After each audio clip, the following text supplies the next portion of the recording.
Good morning or good afternoon, ladies and gentlemen. In a world increasingly shaped by conflict and pressing global challenges, our conversation today centers around one critical question. What role do artists and museums play in fostering peace, understanding, and cross-cultural dialogue? My name is Jelena Trkulja.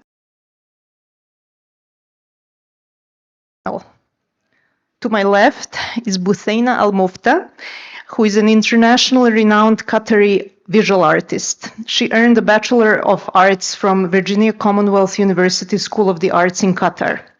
Her artistic work draws inspiration from her country's cultural heritage, particularly Qatar's oral history and folklore. To her left is Her Excellency Romina Munoz Procel, who is the Minister of Culture of the Republic of Ecuador. She's an educator and researcher with extensive experience in the artistic and cultural sectors, spanning both management and research. She holds a bachelor's degree in visual arts and master's degree in archaeology. Next to her is Caroline Hancock, who is a senior curator of modern and contemporary art at the Art Mill Museum.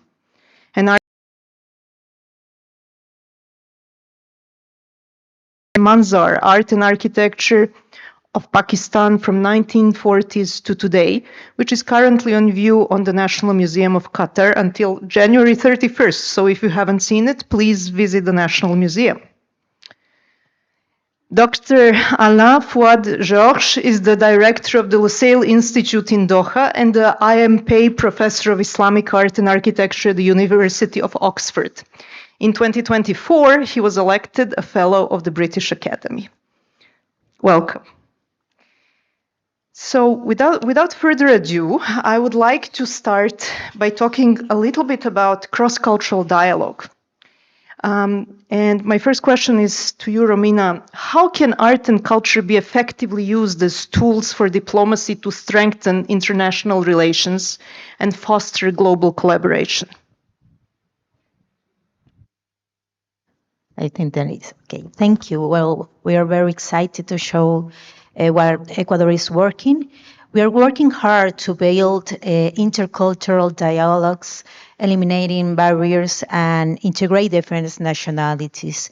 Our intention is to bring cultural service closer to an entire population, especially to the most vulnerable groups. I will briefly comment two actions. We have the Heal Plus Art program, which we have designed with the support of the World Health Organization, and its main objective is to guarantee the cultural right, access and enjoyment to Ecuador priorities groups through a public politic that proposes the inclusion of art as therapy in the improvement of integral health, that's providing access to the cultural offering that we have. Another important action is being carried out in Chillogallo. Is our community center and library. It's a very small and beautiful indigenous farm from the 17th century. That is very curious because José de Sucre, our independent figure, has lived there the night before the independence war. So it's a place that has a lot of history. Is in a rural zone that is very important to Quito, that is the capital of Ecuador. That is where we work mainly with people in condition of human mobility. We are in dialogue with the International Organization for Migration, and will sign an agreement to implement in this cultural center the program El Arte que nos mueve, that is the art that moves us. Which aim at the social and cultural integration of population in condition of human mobility through artistic projects such as reading, writing, music. They also work in the garden. We must work there in this special place with the Venezuelan childs and women. Because they need to be busy, they need to be healthy. They need to have an opportunity, and art can connect on a deeper level, promotion, empathy, respect for diverse culture is a powerful tool for diplomacy, well, fostering international understanding and collaboration. Answer. Connecting to this and continuing the conversation about cross-cultural dialogue, Buthina, I wanted to ask you, you have worked as an artist both in Qatar and abroad, and you have diverse experiences collaborating with various institutions, companies, cultural major events, on various cultural projects. How has your art contributed to cross-cultural dialogue? Can you give us some examples? Thank you for having me here today. There are a few projects. One that I feel has contributed to cross-cultural dialogue is a recent collaboration with Obuson Tapestries. This project came along during the Qatar France Year of Culture with Qatar Museums. And for those of you who don't know, the Years of Culture program is where Qatar would partner with different nations every year to enhance and educate one another on each country's creative and cultural artistic offerings. And I'm very humbled to be a part of it. The main themes in my work are centered in memory and collective experiences, regional and local folklore. And so it's always, I always think it's really nice when these projects come along because it's a really nice exchange in knowledge and bringing something, from here to there and vice versa. We were able to bring together both our artistries together in different ways to create a large scale 15 square meter tapestry. And I developed it in a way where it would be a 360 experience for the viewer. So though my work is inspired in local traditions and heritage, I think the theme is universal. Therefore, this cross-cultural dialogue is highlighted in the shared human experience. And, there is, through my installations, there's a lot of multi-layered symbolism that I urge the viewer to add their own experience and thoughts and reflect upon. And, art and design has the power to express, document, and bring people together in conversation and draws upon universal emotive experiences. Thank you, Buthina. I would like to turn now a little bit towards what's going on in museums, what are the new trends, and ask you, Alan, since museums today are redefining their roles as institutions that traditionally just collected, preserved, and exhibited objects and are becoming something beyond that. Can you tell us a little bit about Lusail Museum, which is scheduled to open in around 2030 here in Doha in Lusail? And it's slated to become a place of discussion and dialogue between East and West. How does the Lusail Institute, of which you are a director, fit within the new museum? Thank you. Lusail Museum is one of the major new museum projects in Qatar. It's going to be located on Al Maha Island, which is just north of Doha municipality. It's an artificial island, so it will be surrounded by the sea. There's a design by Herzog de Meuron in Switzerland. And so even though it's several years from its opening date, we already have a team which is working on the project. We're about a dozen at this stage. And the way that the museum will work is that it will have a focus on the arts of Europe when looking at the Middle East and the rest of the world, at the arts of the Middle East in the way that they respond as well to what comes from outside. And here I add not just Europe, because we're in Qatar, we're in the 21st century. So the museum will have an Indian Ocean dimension as well. So we're going to look at this, and what I'm telling you about is really a work in progress. We're still defining our concepts. But the idea is that we'll have an Orientalist painting collection, which is one of the most important in the world, which will finally be able to display in this museum, but that we're also going to look at the 19th century, which is when most of this painting gets created, and at the way that different parts of this very broad world between Europe and the Indian Ocean engages with modernity, with identity. And so it's a museum that has concepts at its core, and that makes it quite original. So the concepts are cultural encounters, and modern identities, especially Arab identities. So how do we look at this from today's perspective with a corpus of paintings that's quite controversial, which is Orientalists, but also with other arts. So there's amazing things happening in the Arab world and Ottoman Empire in the 19th century in the way that art engages with social change. So the museum will be doing this, and this is the reason why we have something called Lusail Institute in the middle of it, which is a research institute that's going to create new knowledge to feed the museum, but will also try to directly engage with the interested public in those types of questions and ideas, in a nutshell. Thank you.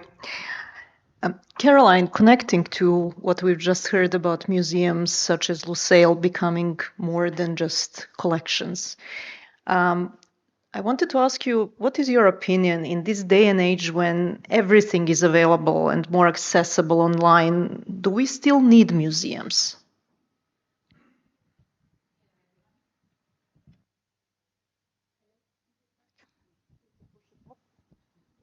Does this work? Yes, thank you. Thank you all for your presence here. Huge question. I mean, of course, I work in museums, so thankfully I believe in them 300%. For me, of course, today's world makes so much accessible, but museums remain a place for experience, a place for deep encounters, for learning in particular, learning and unlearning. They're a place for empowering very, very diverse audiences. And this happens, of course, in multiple ways. I'm a great believer in the power of art and artworks and the actual physical experience of being with artwork as individuals, and also how one interacts with it as a collective, you know, and museums are really a place where you can explore your own identity, but also learn so much about other cultures. And the Art Mill Museum, of which I'm part of, we're part of a very, very small team in the prefiguration of this museum, which will also open just after 2030. They're places, they're destinations, you know, they're also tourist destinations, really important places within a city, within a country. So the Art Mill Museum has one of the most beautiful locations. It will actually recycle a still active industrial flour mill, which is very close to the Museum of Islamic Art, if some of you have visited that. And so it's actually, you know, using an industrial site, which has one of the best views of Doha. So do come back in a few years' time. And the Art Mill Museum intends to be a museum of modern and contemporary art that will be very international and very multidisciplinary. And perhaps that's very important because we hope to be able to welcome many different types of interests, audiences who have very diverse interests, because it will have the visual arts as we know it, but also film, design, industrial design, film, crafts, fashion, and many other. And Have some elements that are not traditionally found in museums, the theater, the shops, the restaurants. Absolutely. So the architects who won the international competition are Chilean, Elemental, and they are developing an incredible project. It's a very large project, which is why we're still a little bit far off opening. But they mingle, or the project mingles, a museum as well as a creative village and a garden. And in the creative, all of this will be very porous to the city of Doha, and be very inclusive. Romina, as a minister of culture and also as an art historian, I wanted to ask you, what do you think, who is represented in the collections today? What is the point of studying these dead artists from centuries ago? And do you think that studying art can improve society? Well, I also believe in the power of the museums. I was the director of the National Museum of Ecuador for 2.5 years, and I obsessed with that spaces. They are my passion. And a museum, and like a cultural space, owes itself to its collection. In the case of the National Museum, that collection has been marked by the acquisition criteria of those who are in charge of political decisions. Therefore, seeing what exists in that collection allow us to analyze the criteria that have prevailed of the personality of those who have been in charge of decision making around a national project, and I think that is important. The results of a collection can be complex and very questionable by today's standards, but these were decisions that were taken, and they deserve our attention. I don't know how it works in other countries, in Qatar, for instance, but in my country, we have a large number of public officials served who did not allow the collection to keep growing because they were not interested in that aspect of national building, or because they don't want to take the risk. And today we have, I think that is changing in our country today, because we have now a young president who is very sensitive to art and cultural production in all its form. And for me, preserving and managing collection is an opportunity to understand a way of thinking, a way of life. We can disagree, but we can also respect that way of life. And for me, this difference must be the starting point for knowledge, for dialogue, for democracy, or for common goods. We cannot value all, the past with the same criteria that we have already in the present, but the past give a basis in which we can rethink ourselves. This is the starting point, an inspiration. A collection can be an inspiration to add new stars to an infinitive constellation. Speaking of local heritage and global conversations, I wanted to bring the conversation back to your work and your experience as an artist, because your work draws heavily on Qatari oral traditions and collective memory. So, for instance, Arabic script appears frequently in your work. How and why do you weave these cultural elements into a contemporary artistic language?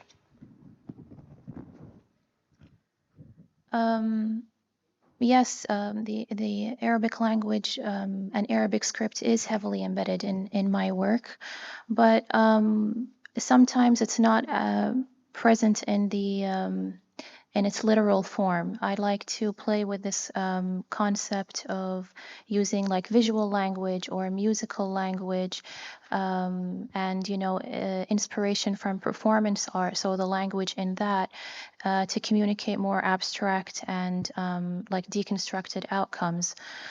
The the Arabic language also came hand in hand with the cultural references I was using in my work. So sometimes they would be put together as illustration and typography, but sometimes independent from one another. And I like to do that because I deconstruct my concepts in a way where I allow the viewer to connect those pieces together. So they're like fragments of memory or, collective experiences.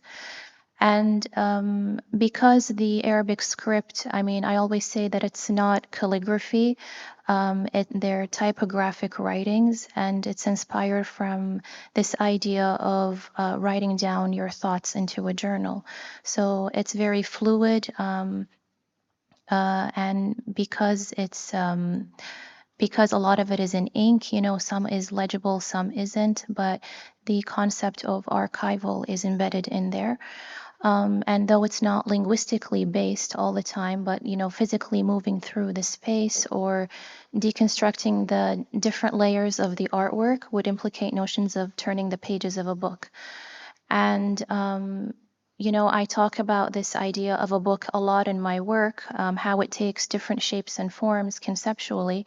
And that began a while back with the art of just journaling my art process.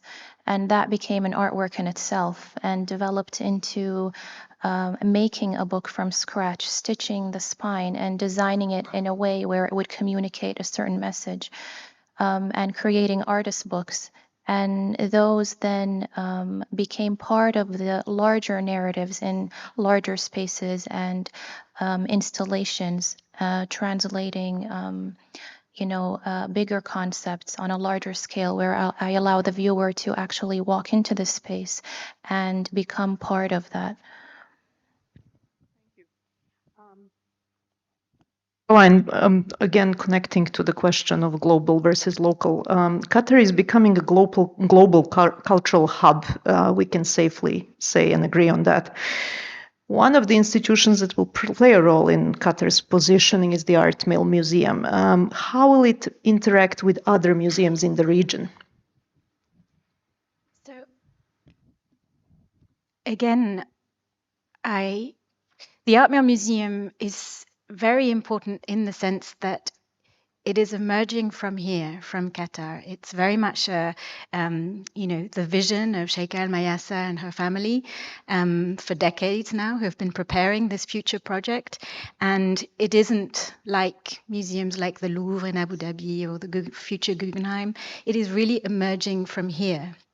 And that is a real opportunity for us, the team, in the sense that we can learn from the best possible museums already existing in the world for centuries already, but also reinvent those museums and the content and the presentation coming from the global south, and what stories can you tell afresh, so we will be very respectful and involving art history as it has been told up till now, but we'll also be able to reinvent and complexify those stories and diversify.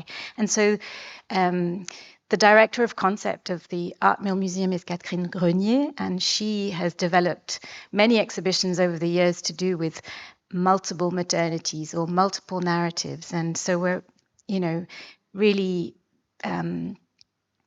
thinking that way for this future museum, but of course relating. So we are starting from here, from the local, that's what I was trying to say. But then, of course, extremely connected to the museums here, our other colleagues, Qatar Museums, the MATAF, of course, MATAF, the Arab Museum of Modern Art, and all our colleagues. And then, of course, all our regional colleagues, because the Gulf will become, it is already a cultural destination, but it will become even more so in the years to come. And that's really exciting. And we obviously don't want to duplicate. It will be really a rich opportunity to come and visit the region.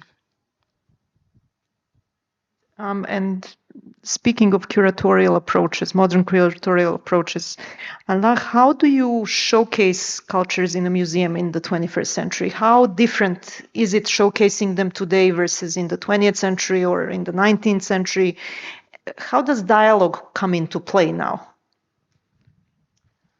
Well, I think that's an interesting question, and it's interesting to think about the history of museums when we try to create a new institution today. So if you look back, this urge to collect wonders, precious artworks is as old as civilization itself.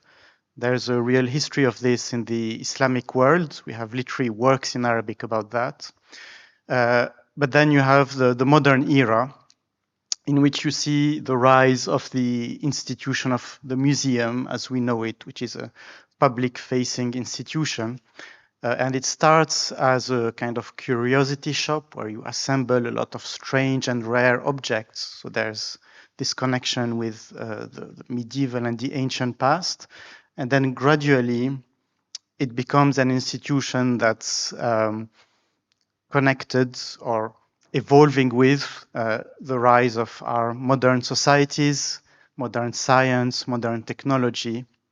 And so if you look at the 19th century, which is when you have the rise of major museums in Europe, America, and beyond, you see that it's connected to the rise of the modern state, to changes in literacy, in society, and in the way that knowledge is organized. So what I'm saying is that at every stage in history, museums are political institutions, and they are a reflection of the latest social trends. So you have a tendency towards more taxonomy, more classification of art and natural history in the 19th century. In the 20th century, people start saying, but we want the visitor to have an aesthetic experience. The museum becomes a kind of contemplative space. But it doesn't lose what's gone before at the same time. And so we reach today, and we're in an age of fundamental change again in technology, with, if you look on the slightly longer run, with the rise of the internet, it's just been 20, 30 years, and of our new digital tools. And we have this connected, highly conflictual world. So our question is, how do we show art that is controversial? So we have this major Orientalist collection at the heart of the museum. Some people will hate it for various reasons. There's a very valid critique of Orientalism out there in the world today. A lot of people actually love it, especially in the Middle East today. There's a taste for it. How do we create a space in which people can come, can enjoy the aesthetics, because we don't want to lose what's been gained before, in a sense, but also the critical person comes and feels that their viewpoint is taken into account.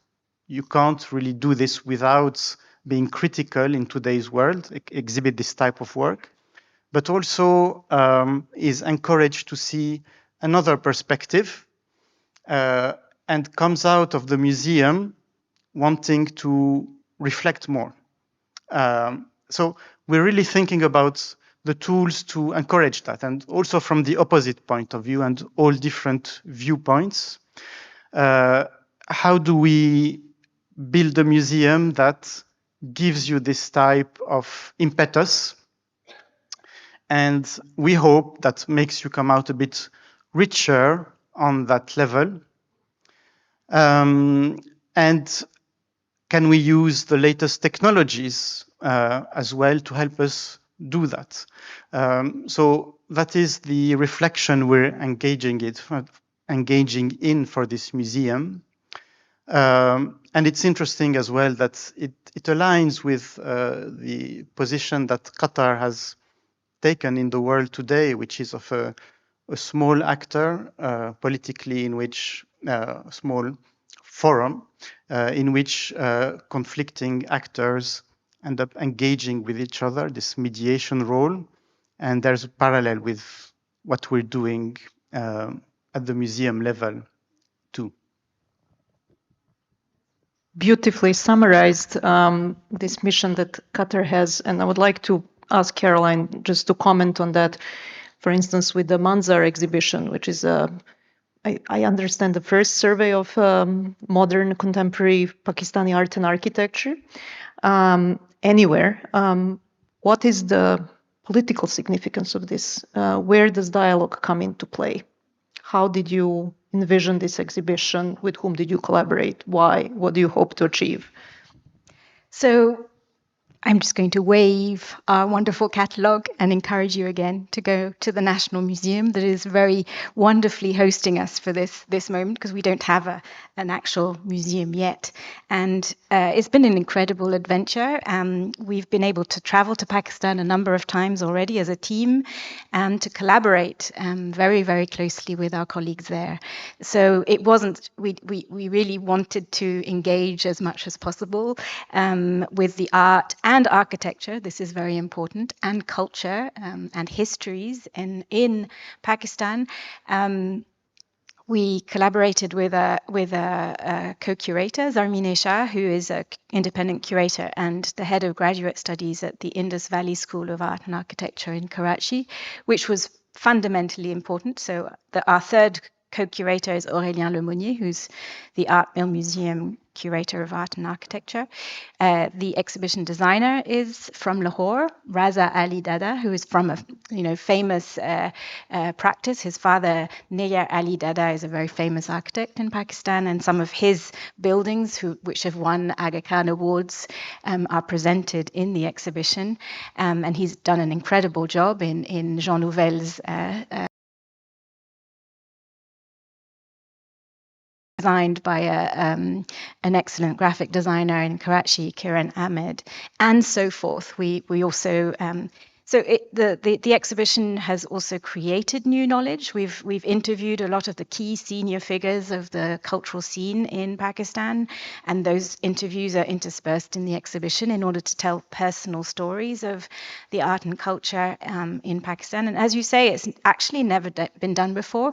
All our colleagues at the beginning said we were absolutely mad to even attempt to tell the story of 80 years of culture from the 40s. We very importantly start before partition in the exhibition in the 1940s, showing some of the modern artists who already had very famous practices before partition, in order to say that Pakistan it is not at all a nationalistic exhibition. It's meant to be about the land, the culture, the people, these artists and architects who have extraordinarily different styles as well. This is really important. Incredible diversity,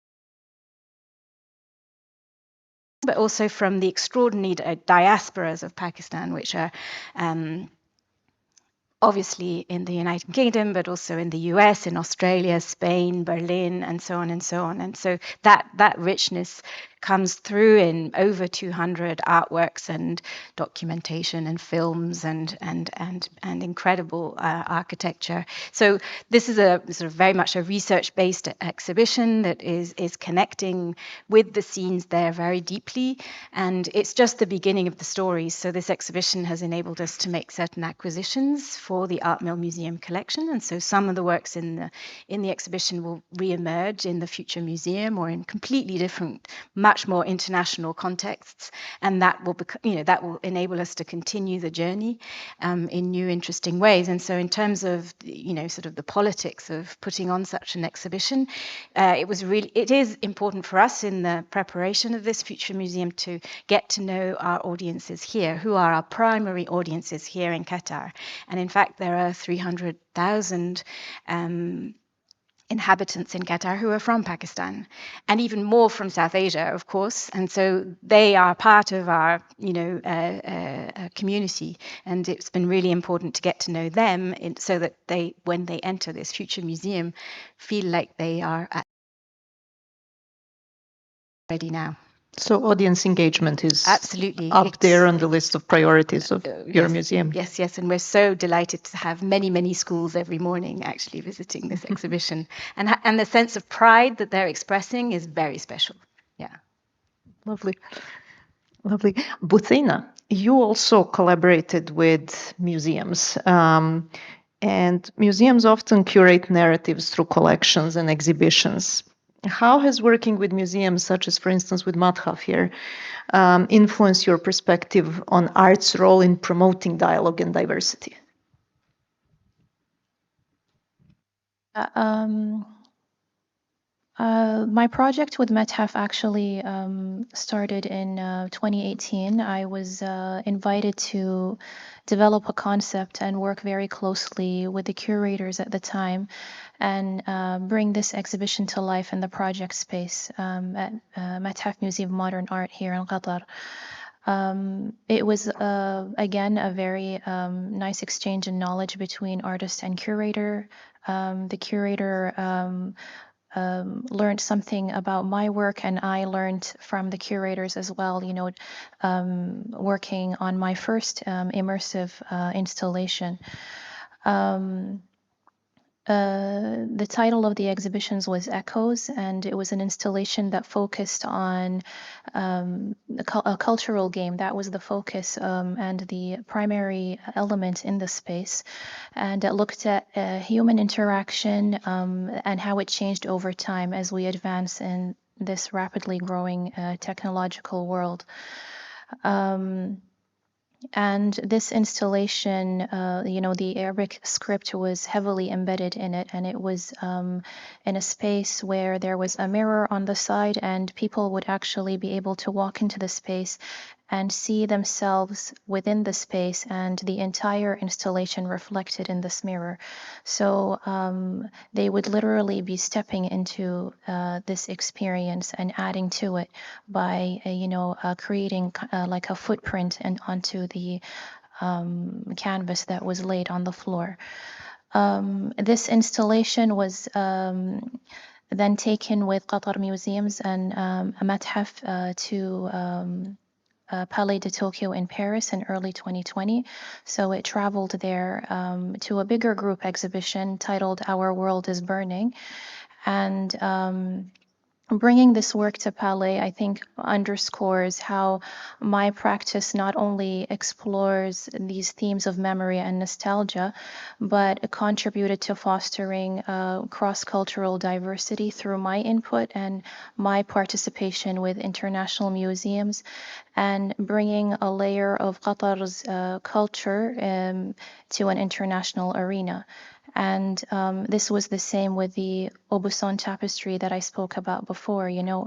Aubusson tapestries have, have been made since the 16th century in France, and bringing forgotten narratives from my art and combining it with traditional craftsmanship in the tapestry is a really nice way of, creating this cultural diplomacy. Mina, Ecuador's Ministry of Culture has launched programs that promote indigenous and Afro-Ecuadorian heritage. How can these initiatives serve as models for global cultural diplomacy? Well, in Ecuador, we have 14 nationalities and 18 indigenous communities. We have 3 cultural expressions, including the representative list of the intangible cultural heritage of humanity of UNESCO, and the marimba music is one of the Afro-descendant community. In the Esmeraldas region at north of Ecuador, a heritage that we share with Colombia. And we have a museum dedicated to educational programs to promote not only the know of this heritage from new people, not only to the construction of the instruments, also we have educational programs to around the way of they dance and they. But the important thing is that we work with Colombia with in this protecting this heritage. We have the oral tradition of the Zapara people, an ancestral language from La Amazonia, And we work with a lot of university, especially with Universidad Andina, to promote the protection of this language. And we have also the weaving of the toquilla, straw, that is from the Montubio people of Manabí, and we work with the local government of Manabí to make a touristic route around this heritage. One of the of Ecuador's most significant contribution to the world, is the origin of cocoa that we were talking in the early. We have the archaeological evidence that confirmed that the domestication of cocoa dates back to more than 50,500 years ago in the Amazonian region of Palanda in the south of Ecuador. This ancient connection to cocoa has allowed to Ecuador to position itself as the region of cocoa and to promote right now its fine chocolate and cocoa products internationally.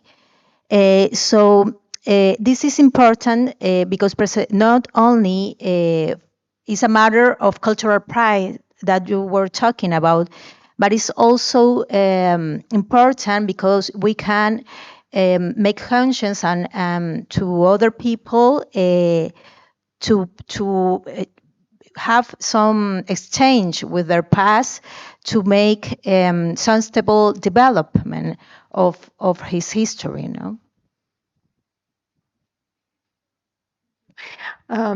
Since we are slowly running out of time, I would just like to ask you one very quick final question. So as briefly as you can, since we're sitting at this conference that is dedicated to politics and diplomacy, do you feel that culture has played significant role, or do you feel that there is something more that needs to be done so that culture, which is the basis of life, gets integrated into the subject of politics and becomes a topic that is potentially bridging cultures and contributing to greater international understanding? So let's start with Alain and work our way this way. Thank you, Yelena. Well, that's a difficult question, actually. I think culture has always been a part of diplomacy. So when you look at the ancient Chinese relations with Central Asia, you constantly have exchanges of precious objects that are there to convey political messages. And in the last century, we've seen the rise of soft power, cultural diplomacy, and the way that states use culture to further their aims. And so it would be interesting in today's world, in our public institutions, to start reversing this more. It's already happening in many places, but to see what culture can tell us about politics, to help us step back from our crude vision of politics, perhaps, and see this deeper floor that we have of cultural relations over time beneath all the political relations and conflicts of today.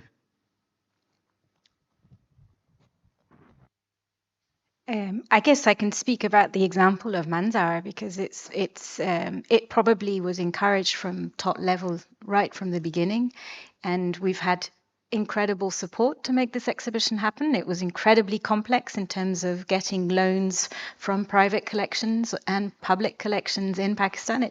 Public collections in Pakistan had never lent, let alone nationally, but even internationally, some of their modern art. And so we had to work we had to send a delegation from Qatar to meet their counterparts in Pakistan and actually enable this project to happen and the strength of that dialogue is it means that this exhibition can happen, and I very much hope it can have a lot of impact in terms of how we learn about those cultures in Pakistan, and we were incredibly fortunate to welcome the Prime Minister from Pakistan and his wife in the last days and during the opening of the exhibition, which means that that somehow the power of culture exists, and that has enabled dialogues on all sorts of other levels and disciplines, and the story continues. But we know that this exhibition and the museum work has enabled increased dialogue, and perhaps Manzar will be able to travel, perhaps to Pakistan and perhaps to other parts of the world, to spread certain messages of, the force and poetry of creativity that can tell stories that of course include and accompany politics and enable us to understand the world better somehow, hopefully.